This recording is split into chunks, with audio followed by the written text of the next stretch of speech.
Hi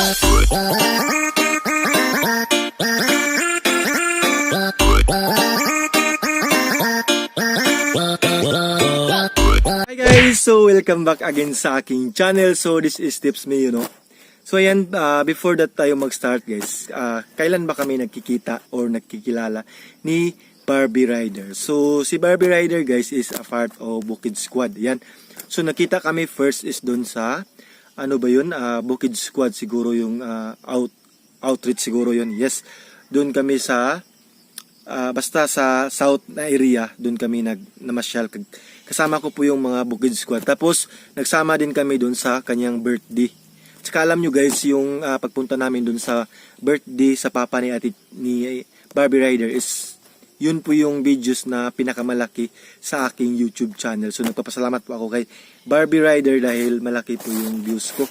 Umabot siguro ng 22 plus ata yung views sa aking YouTube channel. Yan, so magsimula nga tayo guys kung bakit nga ba si Barbie is may violation sa Facebook page, hindi siya makapag-live. Ayan. So, meron po kasi siyang lumalabag po kasi siya sa rules yung Facebook page. Ayan. Kasi pag ikaw po ay isang Facebook page pero meron ka pong isang Facebook page or isa ka pong vlogger is kailangan po talaga na meron tayong susundin na rules. Ayan. So, yung labag ni Barbie guys or yung kanyang violation is yung nag-live po siya, naligo sila or nag-swimming sila kasama yung mga bata. Nakita ko po din yun sa Facebook niya mismo, nag-live po siya. Tapos nag-swimming sila. Tapos si Barbie is nandun sa malayo. Tapos yung dalawang bata is nakahubad po. Yan. So kailangan po talaga bawal po yan kasi nga is parang pinapakita mo sa publiko or sa public na nakahubad yung mga bata, so bawal po yan. Tsaka ang nalaman ko po, iba sa mga sa rules ng Facebook is yung criminal, ganyan, kailangan po talaga yan is anong tawag din, hindi natin ipakita yan. Kita-kita nyo po sa mga pictures, pag mayroong mga disgrasya, ganyan, may mga yung may pinapatay, ganyan, meron po sila talagang anong tawag doon, uncover ata yun, or i-click mo yun para makita mo yung full na pictures yan. Ganyan po yung siguro kay Barbie. Pero mapifix po din yan. Meron po yung mga paraan. At I think nalalaman ko almost mga 3 months siguro bago makapag-live. So yan Barbie is it's a lessons po yan ni Barbie Rider. No? Naawa din po ako kay Barbie Rider kasi nga hindi siya makapag-live sa kanyang Facebook page. So puntahan lang po natin sa kanyang YouTube channel dahil doon po siya makapag-live.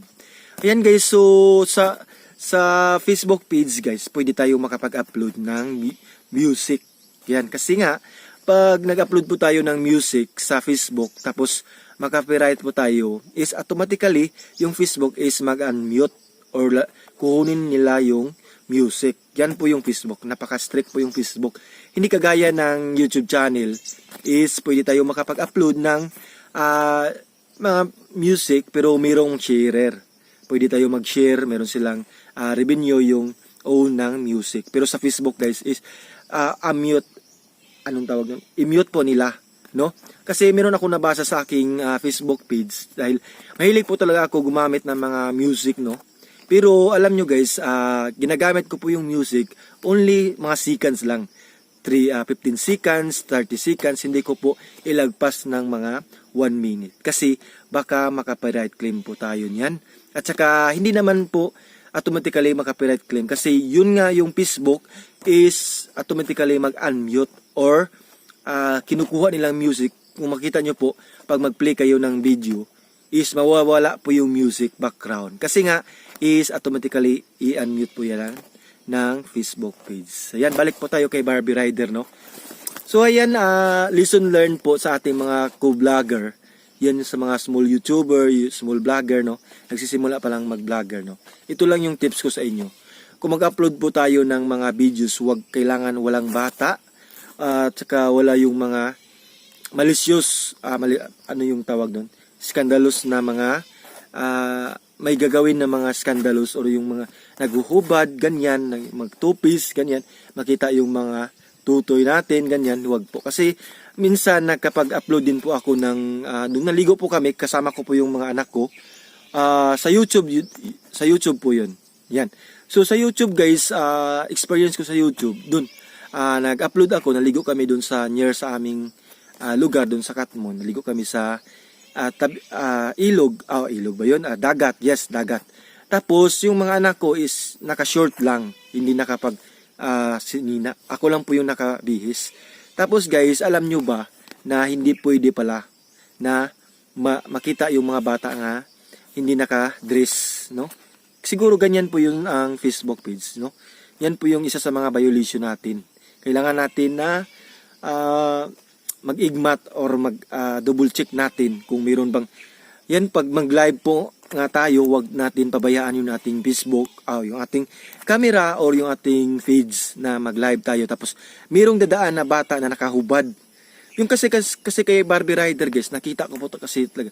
Busy po si Barbie Rider, doon po siya sa unahan naligo, tapos nag-swimming po siya, tapos mayroong dalawang bata nasa front po ng camera. No, nakita po yung kanilang mga tintin. Ayan, so listen, learn po natin yan. So sa mga magsimula po dyan sa mag-live, no, sa may mga Facebook feeds yan, kailangan po talaga natin na i-double check po natin yan, na kailangan kapag mag-live po tayo is mayroong mga bata, okay lang may mga bata, wag lang maghubad, ganyan, walang mga skandal, ganyan. At saka alam nyo guys, ito pa yung tips ko, no, yung mga bad words, yes, yung mga bad words din, meron din po yan, nabasahan ko po sa rules ng YouTube, yung Facebook page, yung mga negative na words, ganyan, mga fact, basta mga negative po na words na hindi dapat natin isalita or i-comment guys. Tsaka alam nyo guys, sa comment din, kailangan huwag tayong mangmura ng mga comment, ganyan, kasi baka automatically may violation tayo. Pero okay lang yan guys, kasi nga yung violation ni Barbie is mapifix din yan guys, no? Soon makabalik din po si Barbie, makapag-live po si Barbie Rider. Yan lang po yung violation ni Barbie ata, kasi nakikita ko po talaga, sabi ko, bakit nga ba yung nag-live si Barbie tapos mayroong mga bata sa kanyang front na naghubad? So kailangan hindi po yan pwede sa Facebook page mag-live tayo, mayroong mga ganyan maghubad. Kasi nga guys, alam nyo ba, pag vlogger ka, isa ka rin hinangaan ng mga viewers, kasi public po yung page mo. Marami pong makakita ng mga viewers, yung mga viewers mo na supporters, ganyan, yung meron din mga bata, nakita nila na, may nakahubad pala, okay lang pala, pero hindi po, kasi strict po si Facebook. Ayan. So, kailangan guys is i-double check natin, no? Ayan. Meron tayong matutunan about kay Barbie Rider. Live pa nga niya. Yun, nakahubad po yung bata. So, kailangan po natin na i-delete agad. Kasi yung Facebook page guys is naka-monitor po yan pag mag-live tayo, di ba? Tapos mo mag-live, chine-check, di ba? I-upload mo yan, i-repost mo yan. Tapos mag-loading pa. So, chine-check po, automatically chine-check po yan ng Facebook page kung mayroon ka bang violation bago nila i-post yun. So, nakita agad ng Facebook community na mayroong violation si Barbie. Yun nga, automatically, hindi na makapag-live si Barbie Rider. Pero soon guys, is makabalik po yan si Barbie makapag-live. Warning siguro, or hindi ko alam kung warning ba yun, kasi nga, I think mga 3 months siguro kung nabalitaan ko makapag-live ulit si Barbie Rider. So, hintayin na lang po natin sa mga viewers ni Barbie Rider, no, na makabalik siya. Doon na lang po tayo manood sa kanyang YouTube channel, kasi mag-live po din siya doon. Nakita ko nga nag-live si Barbie doon. At saka in-explain niya kung bakit hindi siya makapag-live sa kanyang Facebook page. Ayan. So once again guys, sana may natutunan po kayo sa video na to na i-share ko sa inyo about kay Barbie Rider, no? So malungkot po ako dahil hindi nga makapag-live si Barbie Rider. Pero soon is mapifix po din yung problem na yan ni Barbie Rider. Kasi nga is yung violation niya is merong tagalan. Kasi may fix yung kanyang channel o yung kanyang Facebook page. Mga almost 3 months siguro. hintayin na lang po natin guys. So inuulit ko guys no na kailangan i-double check natin kung mayroong mga bata sa paligid, ganyan, may mga skandalos yan, mga ganyan, mga hubad-hubad, ganyan, kailangan po talaga na wag natin i-upload. Kasi nga, yun nakikita ko sa Facebook page ni Barbie nang live siya, nag-swimming yung mga bata. Tapos mayroong mga, I think, dalawang, siguro mga auntie siguro yun or mga magulang yun. Tapos nagdala sila ng shirt sa mga bata pero sa bandang huli is hindi na po na parang nakita po talaga ni YouTube, ni Facebook. Yun, tapos matagal pa nila nasuot yung short ng mga bata. Pero ayan, inaksyonan mo naman nila yun. Tinitake naman nila na lagyan ng short yung mga bata. Pero sa Facebook page po talaga is napaka-strict ng Facebook page. Ayan po, yun po nangyayari kay Barbie Rider. So comment ko lang po yun or opinion ko lang po yun. Hindi ko po alam kung ano yung dahilan pero yun po isa sa mga dahilan siguro kung bakit makapag-live si Barbie Rider. So yan guys, sana may natutunan po kayo sa video na to.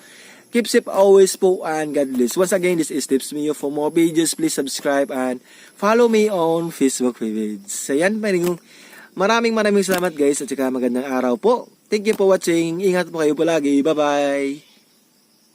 Ingat.